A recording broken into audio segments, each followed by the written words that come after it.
Welcome to Socializing Security, where every week we have a discussion about security, compliance, and beyond.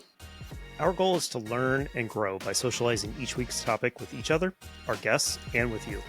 A quick compliance note, this podcast is meant for informational purposes only and should not be considered legal or regulatory advice.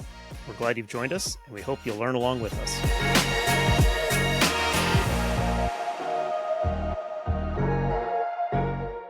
And we're back with another episode of Socializing Security. We got some more special content going on this episode. So Mila, why don't you quickly give us an introduction as to who we talked to this time around?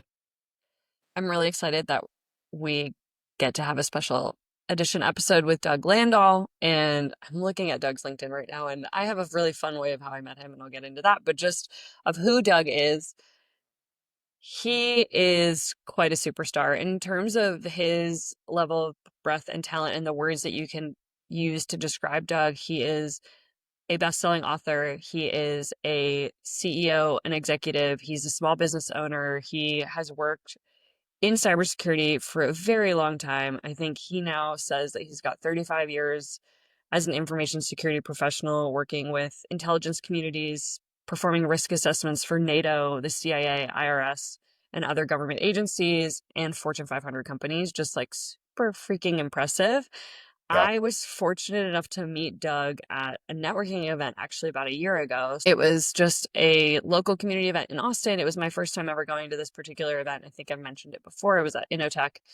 And Doug was there actually to attend a luncheon where one of his really good friends was being honored for CISO of the Year, the like ISA ACA award, but it's actually an individual that we've actually had on the podcast before, Josh Kuntz. So he was actually there to support one of his friends. And I, in classic fashion, showed up late to the luncheon, snuck in, like grabbed a random seat at a random table. He has a really friendly face, and I was just like, hi, and I introduced myself. And so he asked kind of what I was working on, and I told him and was like, yeah, one of the things that a lot of my clients are worried about at the moment is CMMC. And he looks at me and he like turns away and pulls something out of his backpack. I'm like, okay. And he just pulls out this textbook, and it's a textbook on CMMC. And he really wrote the book on CMMC. And so he's like, oh, and it was just actually, he had just released his first edition. I think he's already on the second edition now. And he was like, do you want a signed copy? And I was like, no, I want to order your book. And I did this specifically so that then I had a reason to ask him to meet me for coffee a couple of weeks later so that he could sign my book. And, this is just like one of those clever networking things where it worked. And since then we've gotten coffee a couple of times, and we do very similar work within the Austin community. So he's an excellent resource. When I saw that he was going to be at RSA, I was super excited to see if we might be able to record with him. Yeah, that's an awesome story. I love hearing that story. The chance encounters and the small worldness of that story are what really attract me to it. Because, anytime you go to an in-person event, the possibilities are really interesting as to what could happen. And being able to chance run into people, which is why RSA is such an exciting place to be. Chance run into people, the ability to find those it's a small world connections. You can call them your 7 steps to Kevin Bacon type connections as well, where you find out that somebody you're working with today used to work with somebody you used to work with a job ago. And I have no lack of stories of those from multiple different conferences. So it was really cool that you were able to arrange this with Doug. And be able to talk to somebody who, again, for me, is somebody that's a little bit outside of my normal scope of knowledge. So I'm definitely looking forward to learning from him as he's now more focused on kind of more of the assessments. He hesitates, I think, to kind of use the compliance concept. But what else are you assessing against in most cases? He's a compliance expert, but I definitely think he vibes more with the title of information security leader or cybersecurity expert.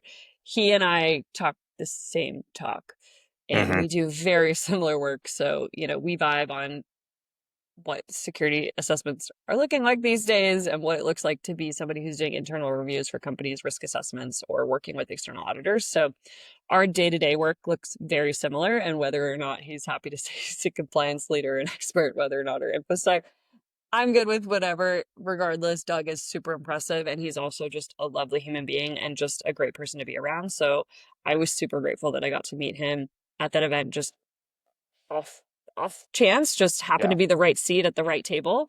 And from there, he's just been so lovely, and somebody who's he's also a lifelong like educator and has been a professor. And you can just see that in the way that he handles mentorship and working with younger leaders. So he's an all-star talent. I'm really excited to have him on this episode today. Yeah, agreed. And before we cut in with Doug, just note that this was recorded live at RSA, the interview that you're about to hear. So be aware that things may sound and look a little bit different than what you're used to, but that's cool because that's part of the joy. Yeah, that's part of the joy of live in-person interviews at a conference. So yeah, we got to use a full-on studio. So it was really, really cool. So without further ado, I think we should bring on Doug.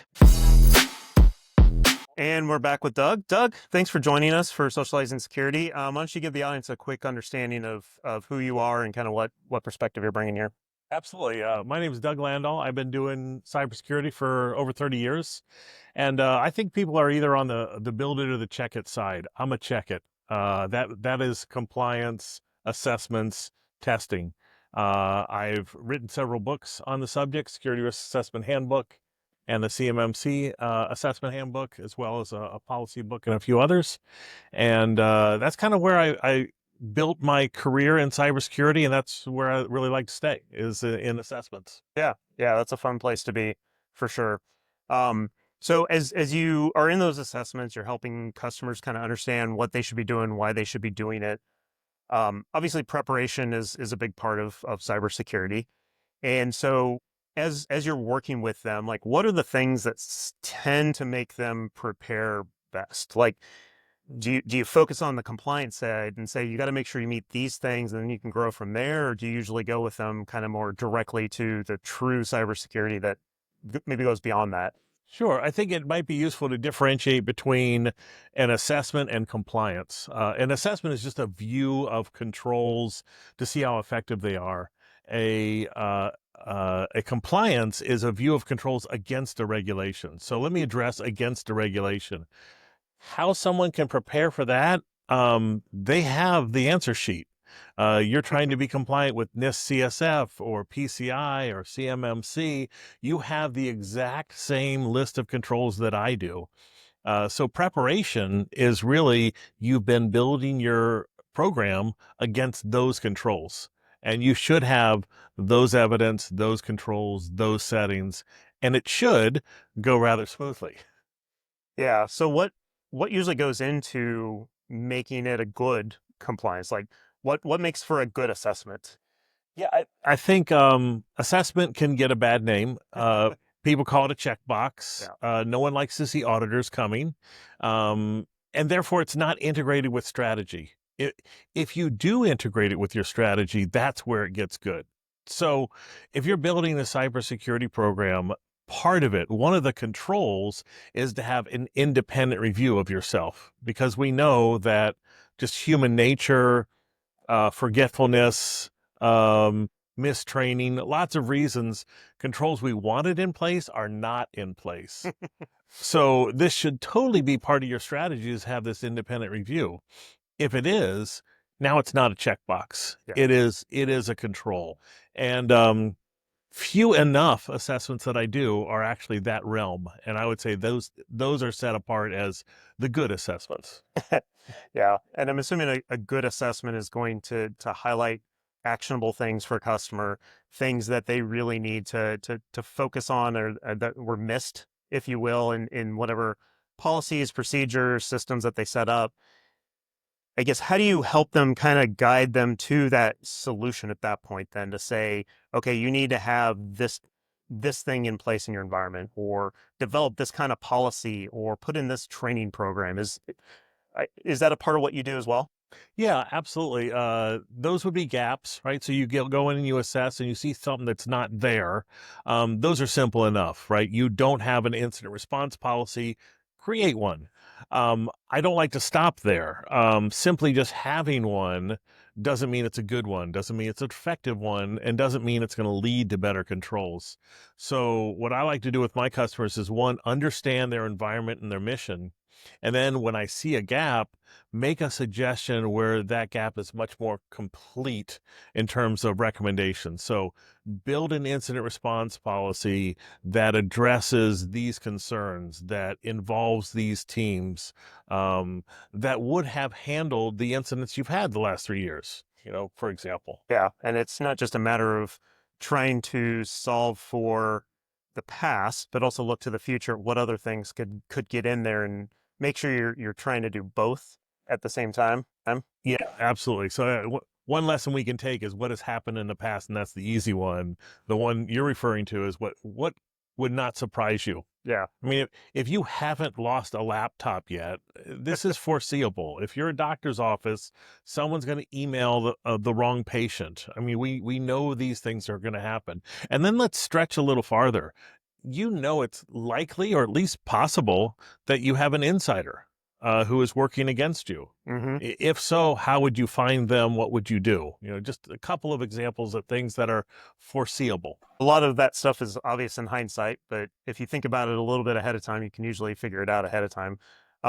You mentioned kind of where things can sometimes go wrong, so maybe let's talk a little bit more about that. What are some of the most common mistakes you see people falling into, particularly when they have the opportunity to fix it but don't?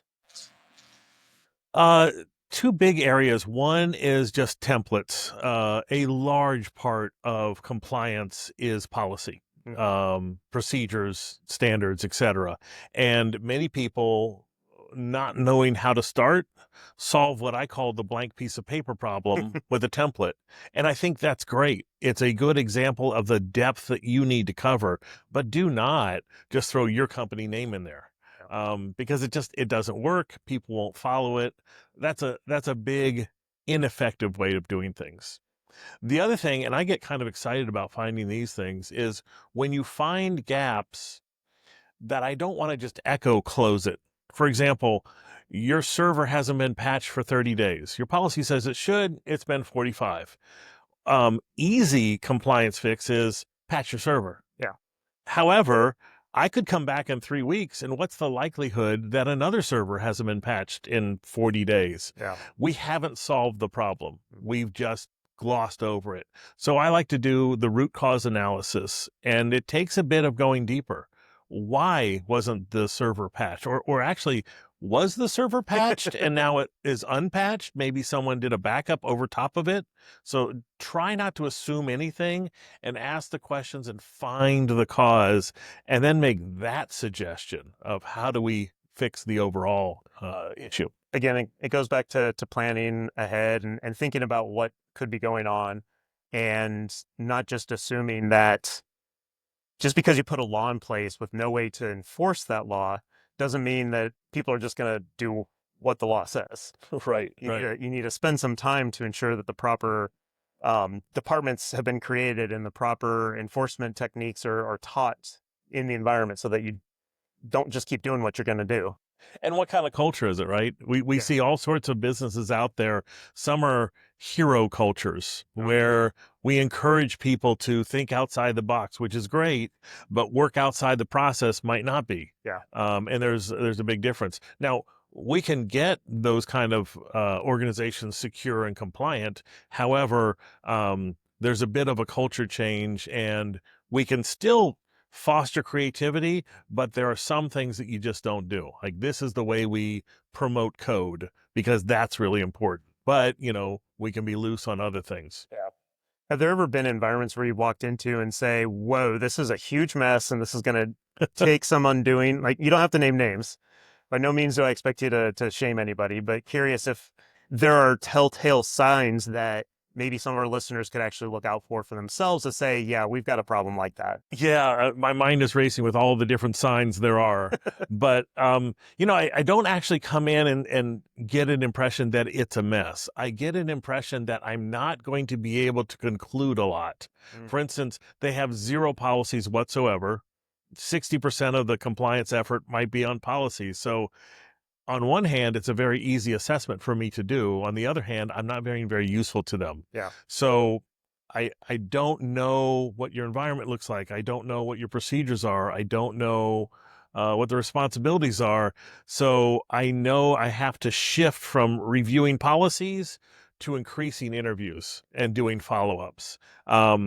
So yeah, a bit of a mess in terms that it's going to take a lot of work to figure out what's there. Yeah. But with some shifts, you can do that. Well, I mean, that's one of the kind of core tenets of cybersecurity is asset management. Know what you have in your environment. And it sounds like you're definitely running into customers that, at least from a policy compliance perspective, they may not know what they are doing in that space. And you've got to uncover what the unwritten rules maybe of the environment are. Yeah, I'll tell a brief story about that. So, like, it's not just know what you have, but actually be accurate about what you think you have. So, I go into this one organization. They're a water utility on the East Coast, and they've had independent assessments for 5 years now. Big Four auditing firms, you name it. And every single one of them, they come in and they get the briefing on what's in place. One of the things in place is a DMZ architecture at the time. Yeah. And I got the glossy PowerPoint slides and got the explanation of it. When I'm doing interviews and I'm asking about how they segment their network, it always points back to, well, we have a DMZ architecture. And I'm looking forward to talking to the firewall engineer who has set this up just to ask questions about, any complications there. He's too busy. So this is one of the core controls that they have protecting everything else. And I just can't get past the PowerPoint. Finally, Friday comes. And they said, okay, he has some time for you. And the guy has about 3 minutes. And he says, he brings out the old PowerPoint. And I said, no, let's save your time. I've seen that. I understand that. I would like to see, how did you set up the DMZ subnet and what other subnets have you set up? That's it. You got 3 minutes. And with an air of pretension, he's like, do you even know how this firewall works? Like, I don't, but can you show me the subnets? It's fairly easy. So he says, fine. And he starts typing on the computer and he goes, right here, we have the, hang on. We don't have a DMZ architecture. So for 5 years, they thought they had one. They had passed audits. They had assumed that they had created policies, and nobody asked the next level question of like, show me, which just floors me. That had to be one of the most eye-opening experiences as far as controls. That's wild. That is a wild story. I know I've in my past, I've worked in a consulting type of a role for a lot of IT infrastructure customers. And one of the things they sometimes get caught up on, and I'm interested if you run into this in your space as well, is the buzzwords. Like, they want zero trust architecture and they want deduplication. They want all these things that they think they need. And you go in and talk to them about what it's doing and why they want it. And they find out that they just wanted something that they didn't. They've been sold. Yeah, they've been sold by another vendor, another friend that's in the same industry, that kind of thing. And they discovered that, kind of to your point, they thought they had this one thing, or they thought they needed this one thing, but in reality, they really didn't. I guess have you ever run into a situation like that where the customer was asking you to do a thing and you ultimately had to say, no, what you really need to do is this other thing? A lot of my work is doing compliance, so it's against a standard, which is pretty set. However, something rather similar is the clients are building. Let's go back to incident response. They're building the incident response capability, and the basics there are to define it. Define what is zero trust architecture. It's more than just networks. Yeah. Right. And to define something in incident response, the simplest things I ask them is, what is a breach? What is an incident? What is a data disclosure? And those are three different things. And unless you have a solid definition that maps to the regulations that apply to you, you don't really have much of an instant response capability. Because the worst thing that can happen is someone on the first line of defense sends a note to someone else saying, hey, I need some help with this breach. Now they've called it a breach, contract clauses kick in, Yep. and they're not notifying. I need some help with this incident is what they meant to say. Yeah. And they need to be careful. Yeah, words actually matter. How about that? Indeed. One area that you've actually published some work on is the Cybersecurity Maturity Model certification. I have a personal interest in that, so I'm going to ask a question about that. Ends up being around like how important is something like a maturity model as customers are looking to improve. And in most of cases, you're not going to go straight from A to Z. You've got to do a bunch of incremental pieces in there. So I'm curious how you utilize that with your customer. Yeah, the maturity models are pros and cons. The con of the maturity models, take NIST CSF, which has 4 maturity levels as part of it. People misunderstand that. People think that they're a level 2 point something when they don't do 100% of the controls. If you don't do 100% of the controls, you're not a 1. Because that's what the first level of maturity is. You do the thing. The second level of maturity is you do it in a documented and repeatable way. Yeah. So I think you understand maturity models pretty well. Once an organization understands the maturity model, I think it's a great strategy because it's a 3 to 5 year plan to move the maturity needle.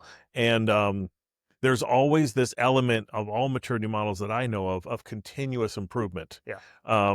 Good God, you're not using the same scanner you did 5 years Nope. ago. You're not looking at the same regulation version as you were 2 years ago. So we always have to continually improve things. And I really like that element of maturity models. Yeah, change is the one constant we have to deal with, That's which right. has been the mantra for IT for as long as I've been in the industry, which is not insignificant. So yeah, that constant change is really where things come into play, where you need to make sure that whatever policies, procedures, maturity models, whatever you're looking at, is something that's constantly going to change because you're always going to have new data types. You're going to have new compliance needs. New things are going to have to come into, and Milo and I have talked about that endlessly. So I won't dig any further into that here. I understand that. But yeah, it's good to hear that's kind of what you would work with your customers as well. Yeah.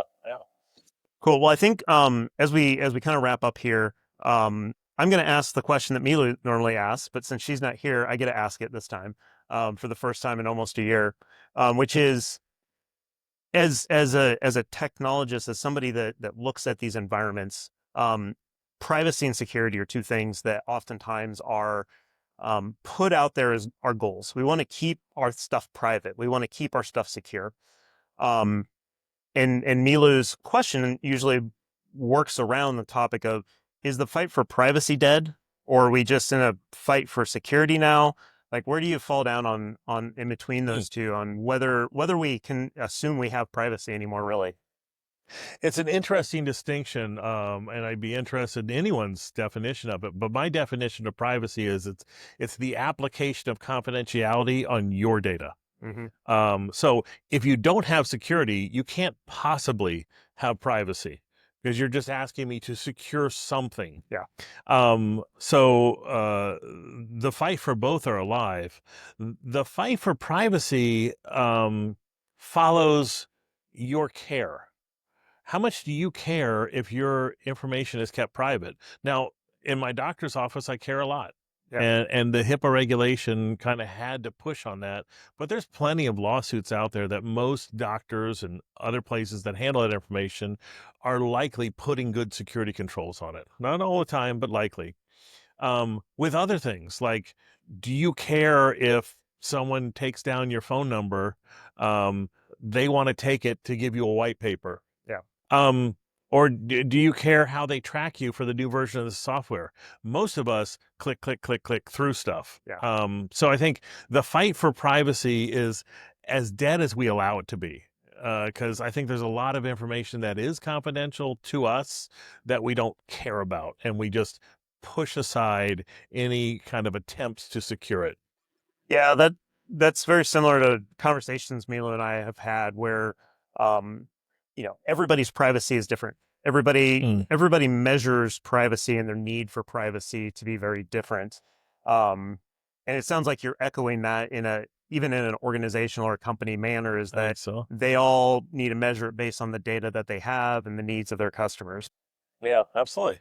Cool. Well, Doug, I really appreciate you joining us. RSA is just getting kicked off for us as we record this, so I'm hoping to run into you again later on, and we'll definitely look to have you on again in the future. Excellent. Thank you for the opportunity. Yeah. Take care. Well, that was an episode that I was unfortunately not able to make because I was traveling into RSA at the time when it happened. So, Brian, how did it go? Yeah, it was great. Everything you told me about Doug was absolutely true. Thoroughly enjoyed meeting him and having a short chat with him. Obviously a little bit shorter than our normal, just because of the time constraints of an in-person conference. So, um, as with all the interviews we did live in person at RSA, I think the odds of hearing those people again are pretty high. Because we definitely enjoyed chatting with them and having conversations that we want to go deeper in. But definitely enjoyed, like I said in the intro, kind of being able to talk a little bit more about how you prepare your environment, how you make sure that your environment is ready for the threats that exist today.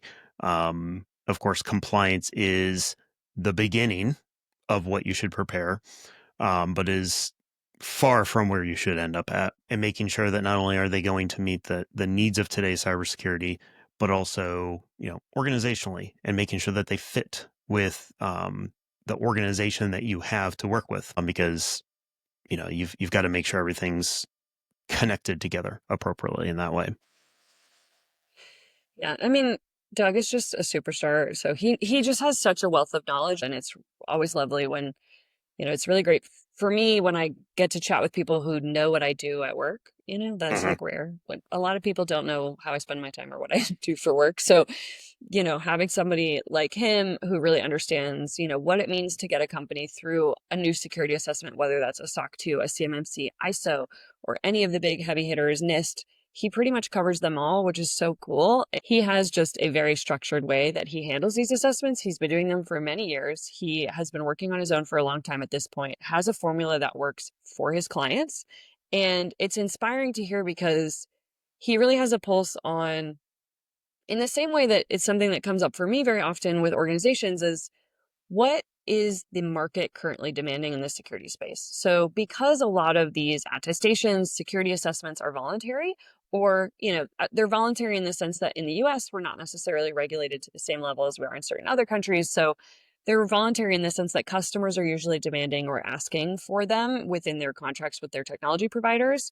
And so what's interesting is because they're not statutory requirements, it means that the market shifts rapidly. And so what might have been a relevant security assessment 2 years ago might be very different. And that's why Doug and myself are people that are staying so freaking busy, is because it's changing so much, because there's like the new latest and greatest, whether that's like, a NIST AI risk management framework or the cybersecurity framework, or then suddenly, SOC 2 has a new update, and, it's constantly evolving. And so for him, one of the things he always talks about is like a really satisfying part of his job is that he has long-term relationships with his clients, but they're coming back to him for different needs. So it's not necessarily the same, like once a year, we're doing the same HIPAA letter. It's no, once a year, we did this and now we're doing this, and they're building blocks. So information security and compliance programs in the technology space are constantly evolving, and they need to be growing with the maturity of the organization. And I think that is something that I know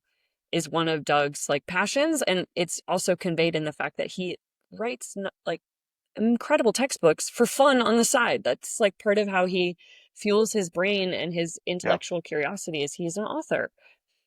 Yeah, and that's oftentimes a good sign of somebody who is purposely trying to keep up on things.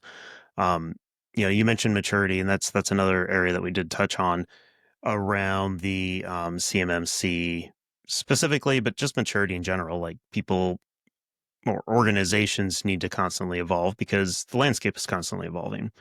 And something we've talked about on episodes in the past before, about how yeah, there's always new threats. There's always new data. There's always new regulations. There's always new applications, and some of those go away over time too. So, focusing on the maturity of not only the organization but on the processes and procedures to make sure that they're always ready for the next thing, and knowing that you're never perfect. You're never going to be 100% on any of these things, and so you need to continually improve to be ready for the next thing. And that, you should never really sit on your laurels and assume that, okay, cool, we passed that audit or we passed that assessment. That's great. And like you said, in a year, the regulation may have changed, or you've got new data that you're collecting, or new people join the company and old people left, and people change jobs, and therefore they've got to, lose access to some stuff, and you got to make sure that they properly lost that access to things.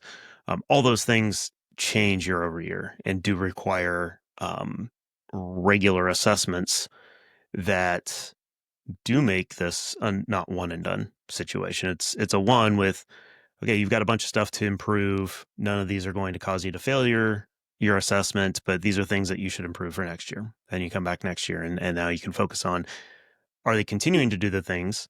Plus, did they improve these things? Plus all the changes that happen. Like, it's an important piece of the puzzle, for sure. And having people like Doug in the industry who have such deep, extensive knowledge, both as a practitioner and as an assessor, is huge.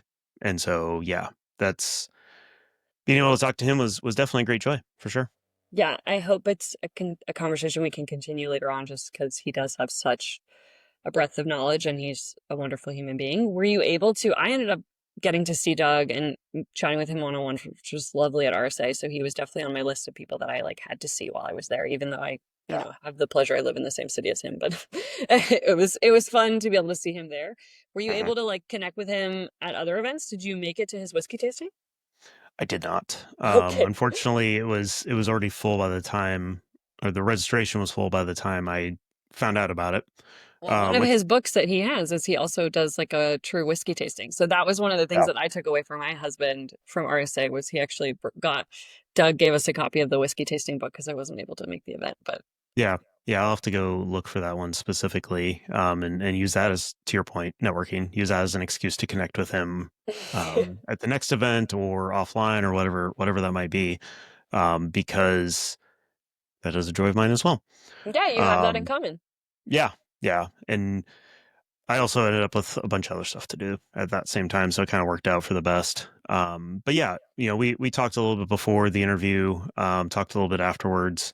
Was looking for him throughout the rest of the event, hoping to pull Bump him into aside, him. and I think he was in yeah, meetings most of the event. I think he has a specific not approach for surprised, him of how not he surprised. handles RSA. I think is very different than how you and I were luckily able to just walk around and kind of absorb some of the content and stuff. I think he had some busier days than I definitely had. So, Yeah, yeah. Well, that's another fun conversation we have that listeners may or may not have already heard, depending on what order these things go out. Um, so yeah, the in-person experience of meeting people like Doug, being able to discuss these types of things is super big. Oh, and I also had the opportunity to ask him your famous question that I oh, you have did? literally never asked anyone else other than him at this point. So got his perspective on privacy versus security, and which one we're truly in the fight for. Um, so yeah, I love the question. I'm so glad that you introduced that from the very beginning into the thing, because it is a fun little question to kind of wrap up a conversation with and still make the content really, really interesting to the very end. So that was, as usual, a very insightful answer from Of Doug. So course. hopefully people enjoy that. I'm not surprised to hear that at all.